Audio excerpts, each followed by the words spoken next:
नमस्कार दोस्तों, मैं बजरंग आप सभी का स्वागत करता हूं आपके अपने YouTube चैनल IT एक्सपर्ट में। हम आज की वीडियो में पढ़ने वाले हैं इलेक्ट्रिशियन थ्योरी के टॉपिक 2 बेसिक इलेक्ट्रिसिटी, जिसमें हम चालक, अचालक तथा अर्धचालक से संबंधित प्रश्नों के बहुत ही महत्वपूर्ण प्रश्नों के उत्तर होने वाले हैं। हमारे साथ जुड़े रहने और ऐसे ही एजुकेशन वीडियो देखने के लिए सब्सक्राइब कीजिए हमारा YouTube चैनल IT एक्सपर्ट और वीडियो को अंत तक देखें ताकि कुछ नया सीखें। पहला क्वेश्चन है, जिन पदार्थों के परमाणु की अंतिम कक्षा में 1, 2, 3, 5, 6, 7 इलेक्ट्रॉन हों उन पदार्थों को कहते हैं। तो दोस्तों, मैंने कल ही बताया था कि जिन परमाणु की अंतिम कक्षा में 1, 2, 3, 5, 6, 7 इलेक्ट्रॉन हो वो चालक कहलाते हैं।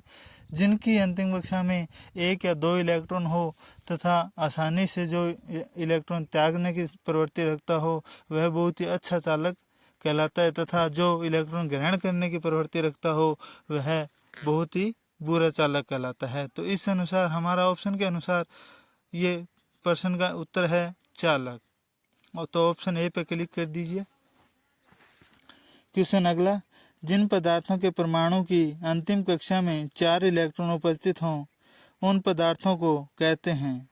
तो मैंने कल इसी टॉपिक के बारे में पढ़ा था, जिसमें मैंने बताया था भी जिन परमाणु की अंतिम कक्षा में 4 इलेक्ट्रॉन हो वो चालक तथा अचालक दोनों की भांति व्यवहार करते हैं। जिस हिसाब से अगर कोई पदार्थ चालक तथा अचालक दोनों की भांति व्यवहार करता है तो उसे अर्धचालक या सेमीकंडक्टर की परिभाषा दी जाती है।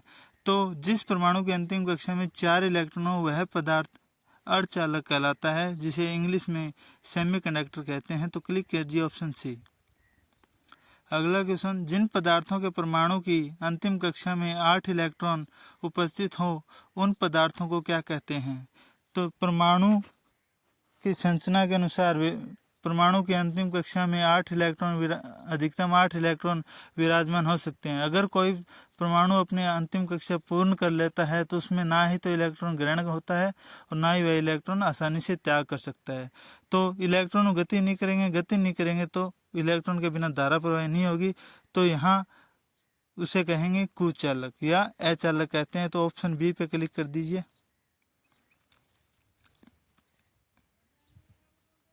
अगला क्वेश्चन, यदि किसी धातु को खींचकर महीन तार बनाया जाए तो धातु के इस गुण को क्या कहते हैं। तो किसी धातु को खींचकर महीन तार या पतला तार का रूप दिया जाए तो उस धातु के उस गुण को तन्य कहते हैं।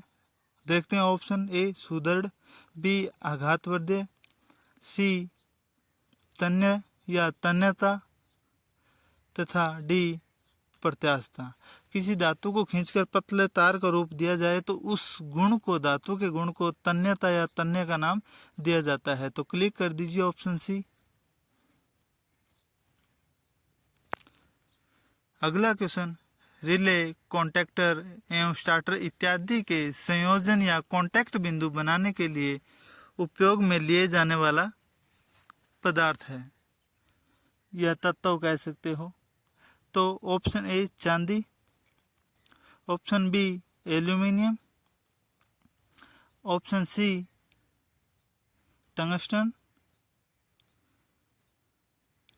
ऑप्शन डी तांबा। तो रिले, कॉन्टैक्टर, स्टार्टर ये सभी क्या है, चालक हैं। और चालक बहुत ही अच्छा चालक किसे माना जाता है, चांदी को माना जाता है। यहाँ पे चांदी बहुत ही महंगी होने के कारण इनका उपयोग केवल कॉन्टैक्ट बिंदु बनाने के लिए किया जाता है। अगला क्वेश्चन, वैद्युतिक सामग्री, बस बार एवं अर्थिंग इलेक्ट्रोड बनाने के लिए उपयोग में लिए जाने वाला चालक कौन सा है। तो देखते हैं ऑप्शन ए चांदी, option B aluminium, option C tungsten, option D तांबा। तो बहुत ही अच्छा बस बार या वैद्युतिक सामग्री या अर्थिंग बनाने के लिए ज़्यादातर तांबे का उपयोग किया जाता है। एल्यूमिनियम का उपयोग भी किया जाता है, पर एल्यूमिनियम से अच्छा तांबा को माना जाता है। बल्ब और फ्लोरोसेंट ट्यूब के फिलामेंट बनाने के लिए उपयोग में लिए जाने वाला पदार्थ है। देखते हैं ऑप्शन क्या क्या है। ऑप्शन ए चांदी, option B aluminium, option C tungsten,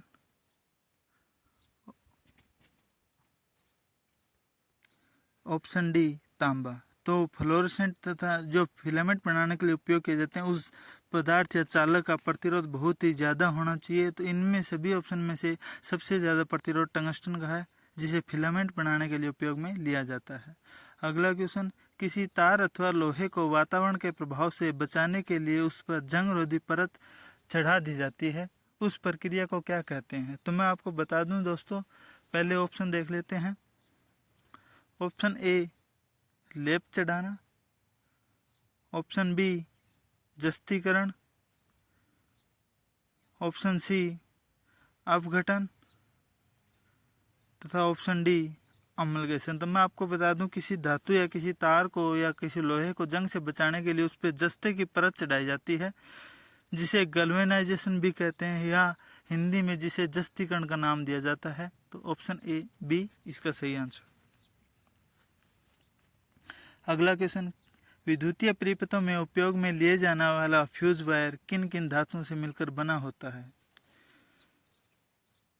सुरक्षा उपकरण फ्यूज है विद्युतीय परिपथों में, एमसीबी है। यहाँ पे फ्यूज वायर के जिक्र किया जाता है, जो कि अधिक विद्युत धारा वहन होने के पश्चात आसानी से टूट जाता है। तो उसे किस चीज़ का बनाया जाता है? उसे निम्न गलनांक वाली धातु से बनाया जाता है। ऑप्शन ए एल्यूमिनियम, बी जस्ता, सी टिन और डी टिन और शीशा। फ्यूज वायर को टिन और शीशे दोनों के मिश्रण से बनाया जाता है। तो डी ऑप्शन सही है। अगला क्वेश्चन, प्रतिरोध बनाने के लिए निम्न में कौन से पदार्थ का उपयोग किया जाता है?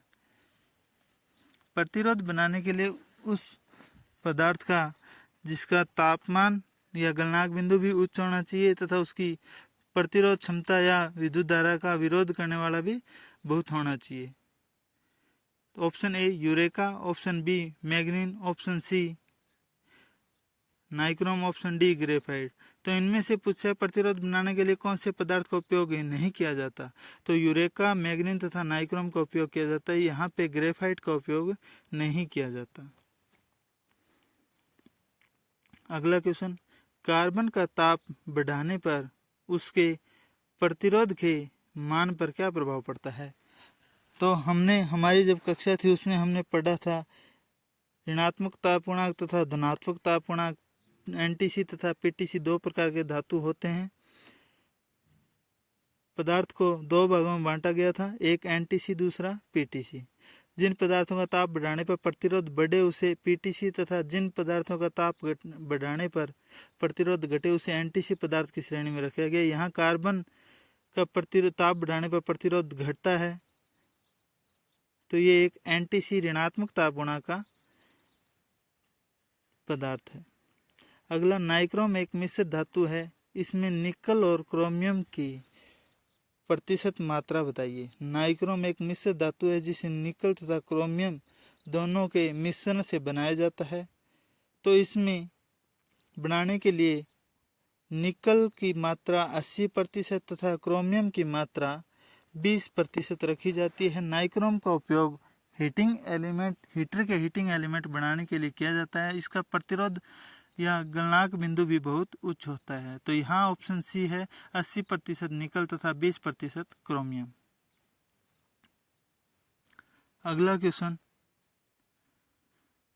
चांदी का गलनांक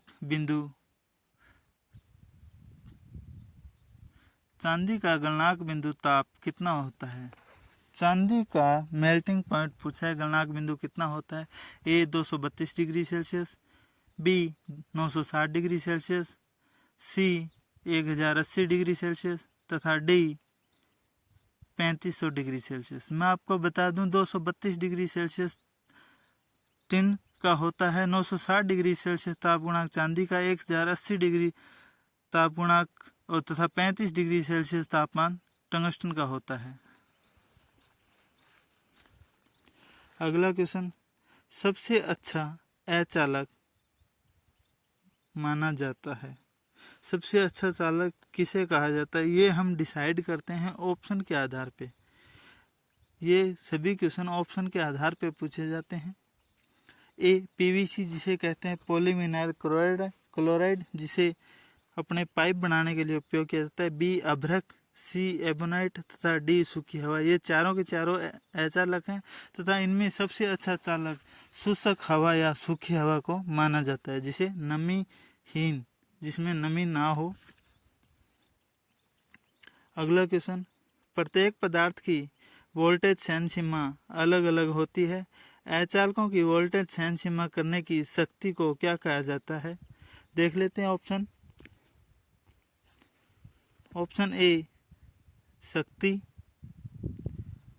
option B voltage, option C dielectric strength, option D current. तो अचालक पदार्थों की वोल्टेज सहन सीमा शक्ति को पदार्थ की डाई इलेक्ट्रिक स्ट्रेंथ कहा जाता है। तो यहाँ हमारा सी आंसर सही हो जाएगा।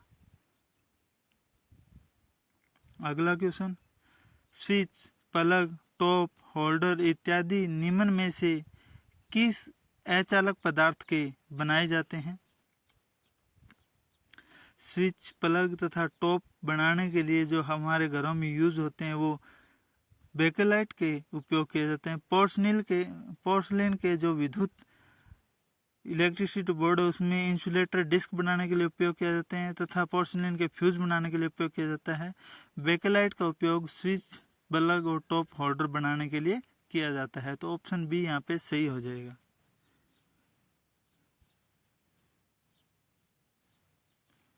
अगला क्वेश्चन, अचालक की वोल्टेज सहन सीमा को डाइलेक्ट्रिक स्ट्रेंथ कहा जाता है। इसका मात्रक क्या होता है? डाइलेक्ट्रिक स्ट्रेंथ मैंने मेरी विद्युत जो क्लास थी, लाइव क्लास, उसमें भी मैंने बताया था। ए किलोवोल्ट प्रति मीटर, यहाँ के वी का मतलब किलो वोल्ट है, बी किलोवोल्ट प्रति सेंटीमीटर, सी किलोवोल्ट प्रति एमएम तथा ऑप्शन डी किलोवाट प्रति एमएम।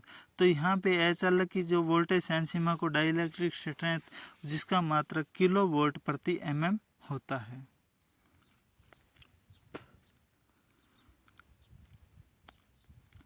अगला क्वेश्चन, दो समान या भिन्न भिन्न धातुओं को तीसरी धातु की सहायता से जोड़ने की प्रक्रिया सोल्डरिंग कहलाती है। तीसरी धातु को क्या कहा जाता है? ए स्पेल्टर, बी सहायक धातु, सी कठोर धातु तथा डी फिलर धातु। दो समान या भिन्न भिन्न धातुओं को तीसरी धातु की सहायता से जोड़ने की प्रक्रिया को सोल्डरिंग कहते हैं तथा इसमें उपयोग होने वाली तीसरी धातु को फिलर धातु कहा जाता है। अगला क्वेश्चन, दो समान या भिन्न भिन्न धातुओं को तीसरी धातु की सहायता से जोड़ने की प्रक्रिया सोल्डरिंग कहलाती है। इसमें उपयोग किए जाने वाले फ्लक्स का क्या कार्य है?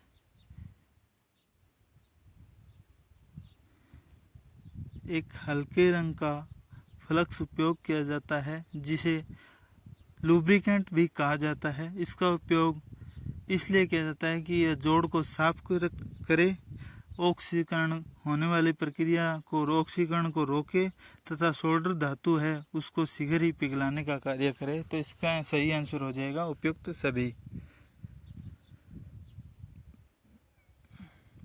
अगला क्वेश्चन, तांबे और एल्यूमिनियम के जोड़ के लिए कौन सा फ्लक्स उपयोग में लिया जाता है?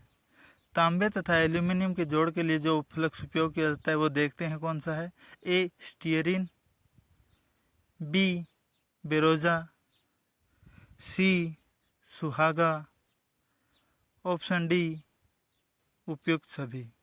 तो मैं आपको बता दूं, बेरेजा का उपयोग चांदी धातुओं पे जोड़ लगाने के लिए तथा सुहागे का उपयोग सोने की वस्तुओं को जोड़ने के लिए किया जाता है। यहाँ पे स्टीयरिन का उपयोग तांबे तथा एल्यूमिनियम के जोड़ने के लिए किया जाता है। अगला क्वेश्चन है, एल्यूमिनियम के जोड़ के लिए कौन सा फ्लक्स उपयोग किया जाता है? तो मैं आपको ऑप्शन देखते हैं। ए एल का पी, बी बेरोजा, सी आयर नंबर 7, तथा डी उपयुक्त सभी। तो मैं आपको बता दूं, एल्यूमिनियम के जोड़ के लिए हमेशा जो फ्लक्स उपयोग किया जाता है वो अधिकतर एल का पी का यूज होता है।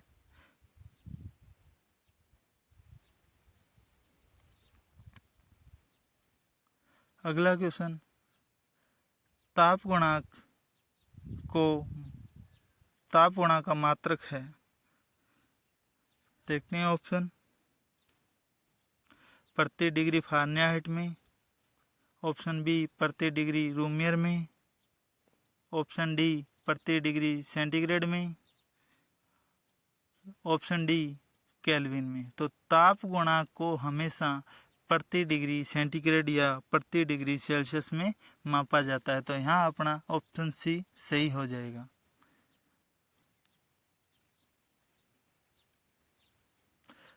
आज की क्लास हमारी यहीं पूरी होती है। अगर मेरी वीडियो पसंद आए तो लाइक करें, शेयर करें तथा अपने दोस्तों को कहें कि मेरे चैनल सब्सक्राइब ज़रूर करें।